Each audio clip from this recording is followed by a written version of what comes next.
Magandang gabi sa lahat ulit at salamat sa imbitasyon ninyo na ako'y makapag-diwang din ng unang misa sa inyong komunidad sa Our Lady of the Sacred Heart Mission Station. So, bago din po akong pari ang 2 taon nung kapats ko na nasan sa inyo doon sa Pineda si Father Michael Latalos. So yan. At ngayon, kasalukuyan, ako ay na-assign sa Malulos, Bulacan sa aming seminaryo. Ayun. Inaalala natin ngayon sa ating ikasiyam na Novena Misa at kapanganakan ng Mahal na Birheng Maria bukas. At ating ding pagdiriwang bilang isang sambayanan bukas na ating pinanambikan ang dakilang kapistahan ng ating mahal na patron, Birhen ng Banal na Puso ni Jesus.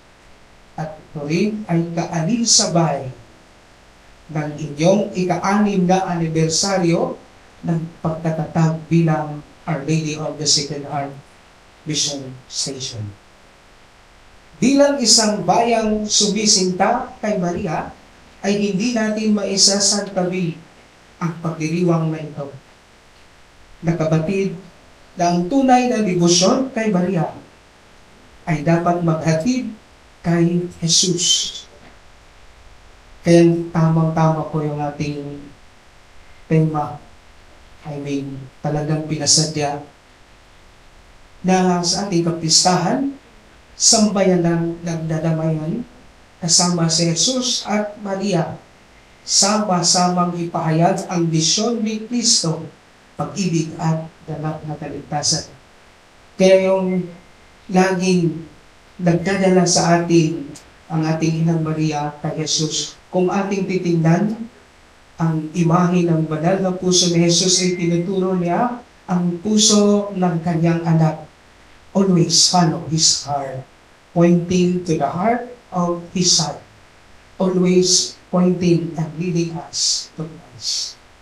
Uulitin ko, bilang isang bayang sumisinta kay Maria, naglalaan pa rin tayo ng pagkakataon upang ipagdiwang ang kaarawan ng ating mahal na Inang Maria. Paano nga ba naging September 8 ang kanyang kaarawan? Alam ba ninyo? Paano? Simple lang. Daanin ko na lang sa kwento. Pero itong kwento na to, siguro ginagamit na ni Bishop Ambo kasi siya ay taga-Pampanga. Naririnig ko to sa ibang pare. Pero gusto kong ulitin at i-share sa inyo.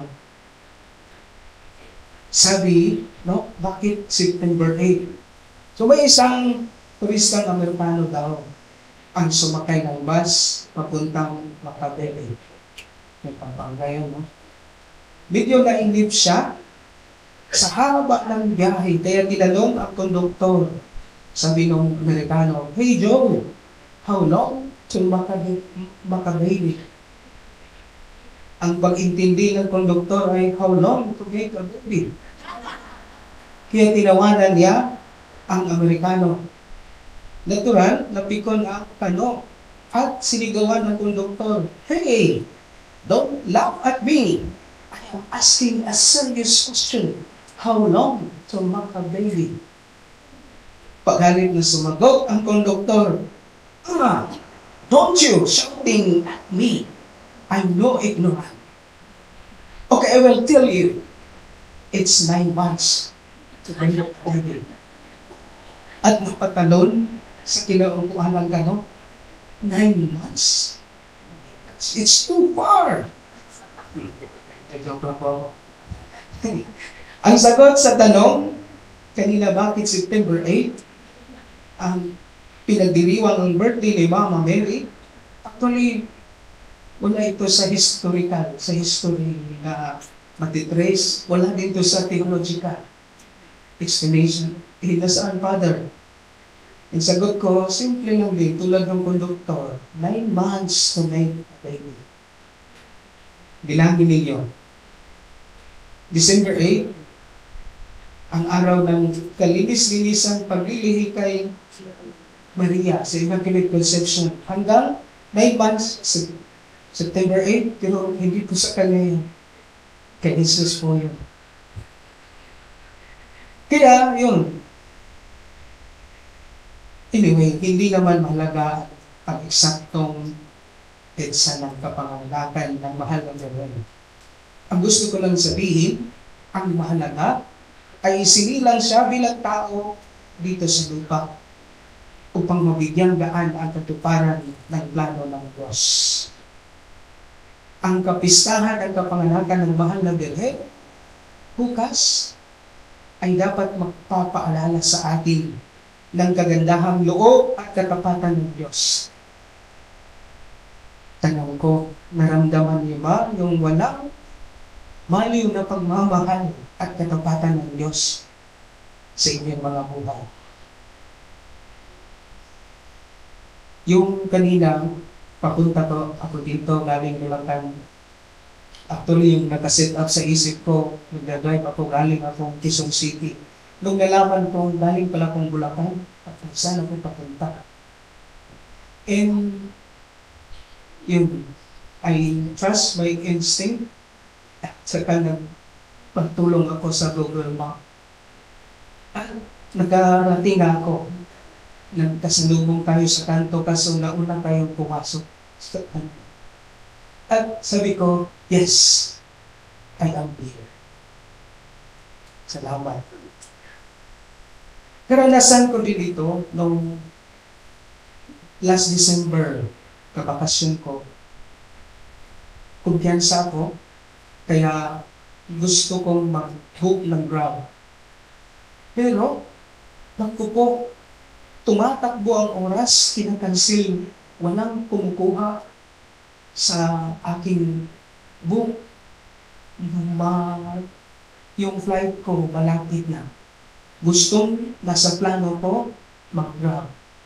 Pero yung umaksip ng aking book ay yung motor. Pero at least, nakapunta ako doon sa airport, nagkarating din ako at naabutan ko yung flight ko. At huminga ako ng malalim nung nasa aeroplano na ako. Sabi ko, kung Grab pala talaga yung nasakyan ko, maiiwanan ako sa aeroplano. Kaya nandun ang Diyos. Yung ating mga kagustuhan ay minsan hindi nauugnay at nakatama. Kaya minsan, we need to listen sa kung sa kalooban ng Diyos. To be humble. Na ipapasa Diyos minsan yung mga problema natin dinadala. Na gustong-gusto natin dalhin na yung Panginoon naman, gusto niyang tulungan tayo. Pero, yung tulad ng isang mama galing sa bundok, no, nasa sa bundok natin. Ikakarga siya ng saging, anong tawag nito? Yung sa amin, bakat, yung malaking, kain. Tapos, nadaanan siya ng truck driver. Saan ka papunta? Doon sa sentro. Sumakay ka na sa likod. Pero habang nakasakay siya sa truck papuntang bayan, karga rin na bigat. Minsan gandun tayo. Nang mayroon ng gustong tumulong, hindi pa rin natin manapa yung mga dala-dala natin. Karga. Ngayon, minsan din marunong magpakumbaba at ipagkatiwala sa Diyos. Yun, ulitin ko. Kailan ba inyo uli naramdaman yung presensya ng Diyos, ang kanyang walang maloy na pagmamahal at katapatan, madalas tayo'y nakakalimot. Madali tayong matisway. Madaling magpanik. Madalas tayong nawawala sa ating mga sarili sa sandali ng pagsubok at kahirapan. Madalas tayong naliligaw sa ating mga takot at pangamba na nakalimutan natin ang kagandahang loob at katapatan ng Diyos. Kailan ba yun, Padre? Yung nalimutan mo na ba nung pinagaling ka ng Diyos sa sakit na yun? Nung pinaglaanan ka ng Diyos sa pangangailangan mong iyon? Nang protektahan ka ng Diyos mula sa kapahamakan na yun? Nung iligtas ka ng Diyos sa suliraning iyon? Oo, o sa isang ilaw, madalas tayong magpakasaya. At dahil hindi tayo handa, natatakot tayong harapin ang mga problema at mga pagdurusa. Hanggang sa dumating ang sunod-sunod na pagsubok, pagkatapos ay nawala tayo at nakakalimutan natin ang ating good experiences at encounter ni Lord. Nalimutan natin ang walang maloy na pagmamahal at katapatan ng Diyos sa ating mga buhay. Kaya, yan, si Our Lady of the Sacred Heart, kahit sa hirap, imagine, makikita mo yung anak mo na nagdurusa. You are helpless, hopeless. Gusto mong may itulong sa anak mo. Pero wala kang magawa. Pero yung presensya niya, hando doon, hindi niya iniwan kailanman si Jesus hanggang sa paanan ng krus at sa huling hilingan. Kaya yung isang ina, minsan yung tatay ay nadadapa o anuman ang ina ay napapakatibay para sa kanyang mga anak. At yung ina, no? Naging willing to sacrifice. Kahit walang magawa, pero nandyan, may presensya. Mahalaga po yung presensya. Kahit you cannot give financially o ano, yung simple presence matters most. At naway papaalalahanan tayo ng ating mahal na ina, Birheng Maria, na ano man yung pagsubok, hinarap niya, nung nagsabi siya ng yes, takot siya. Kasi di niya maintindihan, nagugulumihan siya. Pero mayroon siyang kababaang loob na ipasa Diyos. Sundin ang loob mo. Kaya yun, sa ating ebanghelyo din ngayon, sa likod ng mga minister, look in altum. Go into the deep. Yung karanasan natin na sinubukan mo ng gusto, ginawa mo ng lahat, at pagkatapos ay nabigo ka pa rin. Kung ganito nga rin ang mangyayari, marami sa atin ang mawawala ng interes, titigil sa paglaban sa mga pagsubok at tatanggapin na lang ang ating kabiguan. Ngunit sa ating ebanghelyo ngayon, iba ang halimbawa ni Simon Pedro. Wala siyang nahuling isda sa buong magdamag, ngunit hindi siya nawala ng pag-asa. Nang anyayahan siya ni Jesus, ay hagis muli ang kanyang lamba. Pumayag siya at dahil dito nakahuli siya ng maraming isda. Kaya sa inyo na lumalaban araw-araw, kasama niyo ang mahal na ila na hindi sumusuko kailanman nagpapatuloy na lumaban.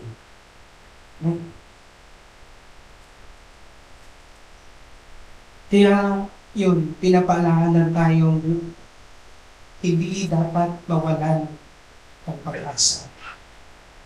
tulad ni Pedro, patuloy tayong magsisikap dahil alam natin na ito ang nais ng Panginoon. At pangalawa, tulad ng ating Inang Maria, yung nagsabi siya ng yes sa ating Panginoon na maging Ark of the Covenant. Ang ating Inang Maria, sinabi ko kanina, yung nagpakumbaba, kanyang ipinapas sa Diyos, Panginoon, ako po ay nagugulumihan, ako po ay mahina, ikaw na po ang bahala. Your will be done. Yung kataga na lagi natin sinasabi, na hindi natin alam, bahala na. Hindi ito masama. Hindi, yung ibig pakaulangan nito, bahala na. Ikaw na ang bahala. Kaya, yun, tulad natin, ang Inang Maria ay maraming pagkakataon, nahihirapan, nagugulumihan. Pero, yun, humihingi tayo ng guidance. Minsan natatahimik tayo pag tayo ay gumagawa ng malaking desisyon sa ating buhay. Kaya yun, nagdarasal tayo. Kaya tulad ng Inang Maria, sa kanyang pagpakumbaba, sa pagsunod sa kalooban ng Diyos, ay natupad at nabigyang katuparan ng plano ng Diyos sa sangkatauhan ang maging isang kawangis sa atin. Sulat sa ito, haba mo lang mamili ka rin. O mahal na Inang Maria, tulungan mo po kaming maging mapagkumbaba at magkaroon pa ng malalim na pananampalataya upang sundin ang kalooban ng Diyos na maging mapagkumbaba at malakas ang pananampalataya. Ang pananampalatayang katulad mo. So para bukas in advance, maligayang kaarawan po sa inyo, mahal na Inang Maria. Amen.